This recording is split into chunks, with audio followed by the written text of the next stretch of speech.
per la giornata, che è lo stesso della parola che vedete qui alle mie spalle, Renaissance, e potete utilizzarlo tranquillamente o seguire e riproporre parte delle cose che sono successe qui oggi.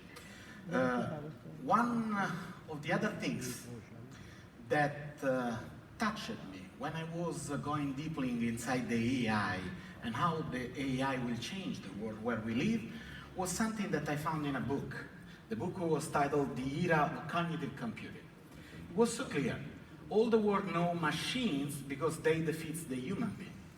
But we never projected that machine to defeat the human being, but to cooperate with them. That was by John Kelly, and it's my pleasure to welcome you in the middle of the stage. Thank you. Thank you, Father. Well, good morning. It's a pleasure to be here this morning to represent both the IBM Corporation, which is a corporation and technology company that has survived and prospered for over 100 years and has produced much of the technology that we know as computing and introduced it in a responsible way. I'd also like to congratulate the Academy and Monsignor for a wonderful piece of work, and I'm privileged to join all my colleagues from industry and government as well in this important effort. I'll also say, on a personal note, having spent nearly half a century of my life and career in technology, and also spent my entire life as a Catholic, these two worlds for me have grown in parallel. And at this moment, this historic moment, for me personally, it's bringing these two worlds together at a very, very critical point in time. And once again, I thank the Academy for this opportunity.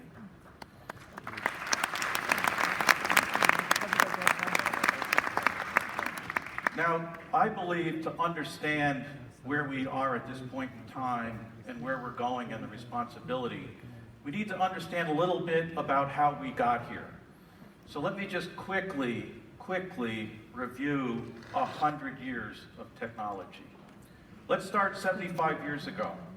This is a machine that IBM built with Harvard University called the Mark I. The Mark I was the first computer at scale. And when I say at scale, it was 80 feet long and weighed 5 tons. It was used for the most advanced science and research of the time. It had amazing performance.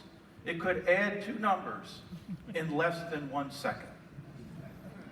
It could multiply 2 numbers in about 6 seconds, and it could divide 2 numbers in about 12 seconds. At the time, it was an astonishing tool. 75 years ago. 50 years ago, as Brad mentioned, we put a human being safely on the moon and returned that human to Earth. I had the privilege not only of growing up and seeing this live in 1969, but last year I had the privilege of meeting the man in the upper right-hand corner, Gene Kranz. Gene Kranz was the mission control director. He was the man in Houston that determined the flight pattern, determined when the astronauts would land, and how to get them safely back. And when I talked to him about his interaction with the IBM computers that put the man on the moon and got him back, he said to me, he said, "John, neither humans nor the machines could have put a man on the moon and got them back safely. It took humans, astronauts, my control center people, and your computers to make that happen. Man and machine did something astonishing. And we changed our view of humanity when we looked back from the moon at the Earth and saw our place in space." Fast forward 25 years ago, we worked with the Vatican Library to digitize and make available all of the knowledge in the extensive Vatican Library.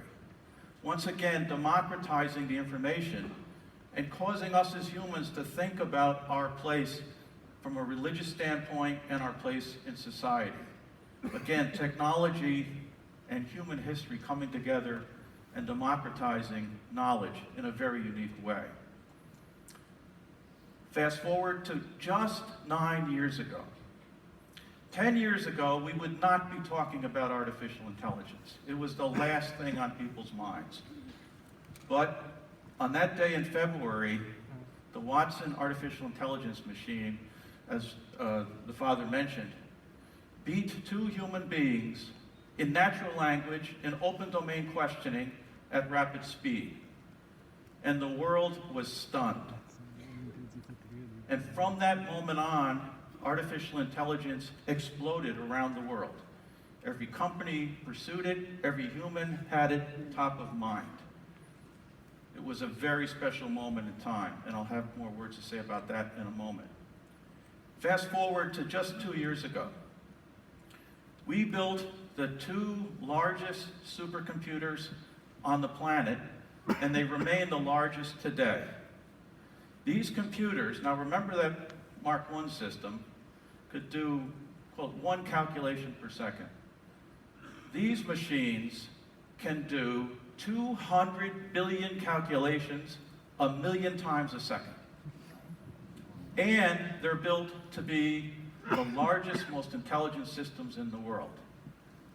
So we have come in just a few years to a point where the capability of these systems is simply unprecedented. Now, let's take a different look at it. And let me carve it into 3 time frames, because I think we've seen 3 fundamental eras of computing, and something has changed fundamentally. The first era, the tabulating era, we used simple things like punch cards. And every punch in a card that we as humans put in was fed in the computer, and it represented a piece of data or an instruction. And the machine had no knowledge, nothing. It did exactly what we punched in that card, and it basically did arithmetic. We think we're sophisticated today, but really we've been in this generation of programmable computers. And instead of punching cards, we write software, and every instruction that that computer executes is defined in that software. In the tabulating era, in the programmable era, a computer could do nothing that we did not explicitly tell it to do. And it had no awareness of what it was doing. We now have entered an entirely new era of computing, and that's why we're here today. We've entered the era of artificial intelligence, where machines no longer require explicit instructions to perform every procedure. They learn, they think, and they execute largely based on what they have learned. This, ladies and gentlemen, is a fundamentally different era of computing, and as was discussed, has fundamentally different implications on the world. Now let me say a little more then about this era of artificial intelligence. And I could go back into the 50s when scientists were experimenting with artificial intelligence, but I would argue that this was truly the advent of artificial intelligence. In 1997, in our labs in IBM, we built a computer called Deep Blue. You'll notice everything in IBM is called blue. And while we had a human being moving the chess pieces, every move came from this computer, Deep Blue. The computer went on to beat Garry Kasparov, the grandmaster of chess. Garry Kasparov had never lost a computer game to a human or a machine, ever in his lifetime. When we won that match, I remember speaking to Garry right after. And needless to say, he was a little bit upset. But he said to me, he said, "John, I've played many games in parallel, but that game was strange." He said it was like I was playing multiple people in the same game. And I said to him, "Garry, that's because I trained the machine with multiple grandmasters." So he was not able to psychologically figure out who he was playing in that game. I'll also tell you that I met Garry last summer. And Garry said to me, he says, "John, we did it wrong. It shouldn't have been me versus the machine. It should have been me and the machine playing either a human or a machine. He said, you give me that machine today, and I can beat any machine or any human. I thought that was really insightful. Fast forward to this famous Jeopardy match. Once again, the computer system dominated a man versus machine in an open domain question and answering. And as I said before, it woke the world. And if you read the fine print from Ken Jennings, he says, I welcome my computer overlords. Sort of a joke, not too funny. That, ladies and gentlemen, was the last time IBM and I did a man versus machine. We realized that that was not the right paradigm. It's not man versus machine. It's man and machine doing things that neither one can do on their own. And so we thought deeply about this. And I would maintain that these machines are not simply something that we build and it learns and it acts on its own. It's not something that really has a consciousness. But these machines, these artificial intelligence machines, are simply a reflection of us as humans.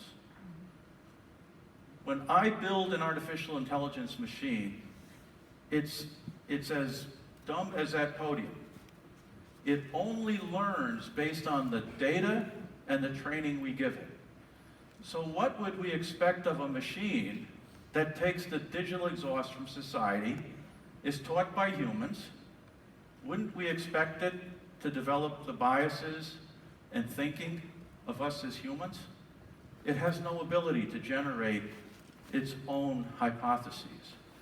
So when I think of artificial intelligence machines, to me, it's like looking in the mirror and seeing ourselves through the eyes of this machine.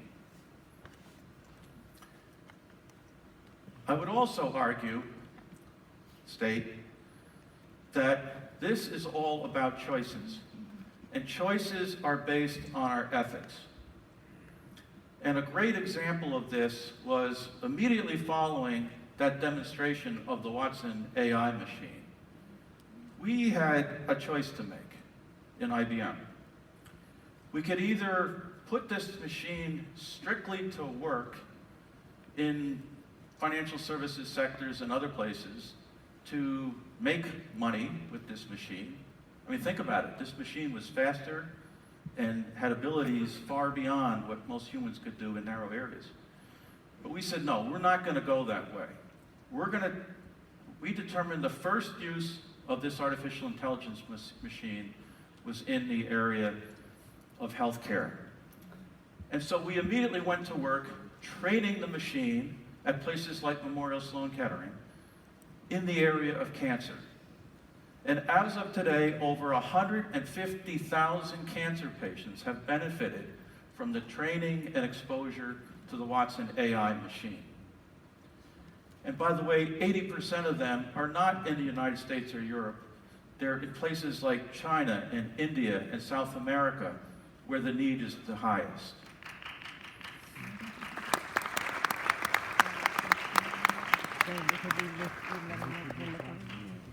And we didn't stop there. Yesterday, I was at Bambino Gesù Hospital, pediatric hospital, here in Rome.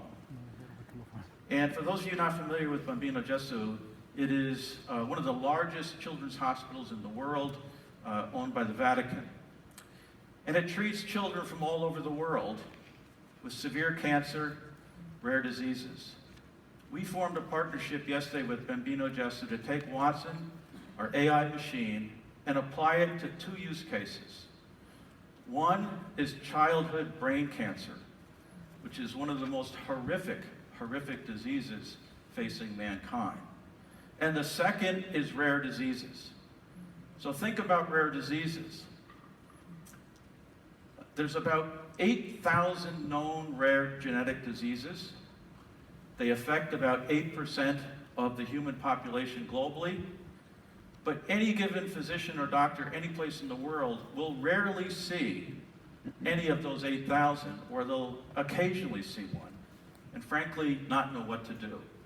So IBM, in partnership with Bambino Gesù, is going to collect the data from the hospital and others and produce one of the largest data sets and apply artificial intelligence, and then democratize the knowledge of rare diseases in children.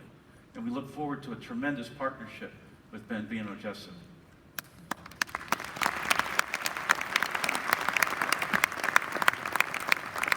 So back on this theory that it's man and machine, as I said, we're not going to play games anymore. This is no longer man versus machine.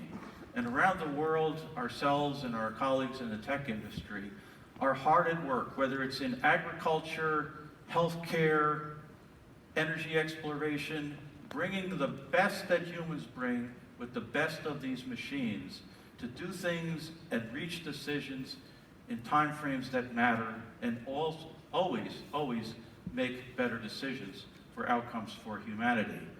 And frankly, I haven't seen a single industry or a single institution that can't benefit from this technology. I also agree that one of the secrets here is education. Artificial intelligence is a very advanced technology, but we cannot allow it to only go to the haves and create another set of have-nots. We have to bring artificial intelligence globally, and we have to bring it to those most in need. We've been very privileged to bring on board students to learn artificial intelligence globally, with a particular focus on Africa, where the opportunities are immense. And so we have brought our artificial intelligence education systems, software systems to Africa to teach the students on the ground so that we can be inclusive in advances in artificial intelligence. Now, I'd like to conclude by again thanking the Academy. These highlights of the call for ethics, I think, are spot on. And the IBM company is committed not only for ourselves to follow these great guidelines, but to also be a spokesperson, a spokescompany around the world and globally, and advocate for these among our tech partners and among the governments of the world. If we can be transparent, inclusive, secure systems, etc., we can do quite well. So I'd like to end with this quote from Pope Paul VI. The human heart absolutely must become freer, better, and more religious as machines, weapons, and the instruments people have at their disposition become more powerful. I think that says it all. In a sense, it's another way of saying that this isn't about what the machines will do and not do. This is about what we as humans choose to do with the things that we create. Thank you very much.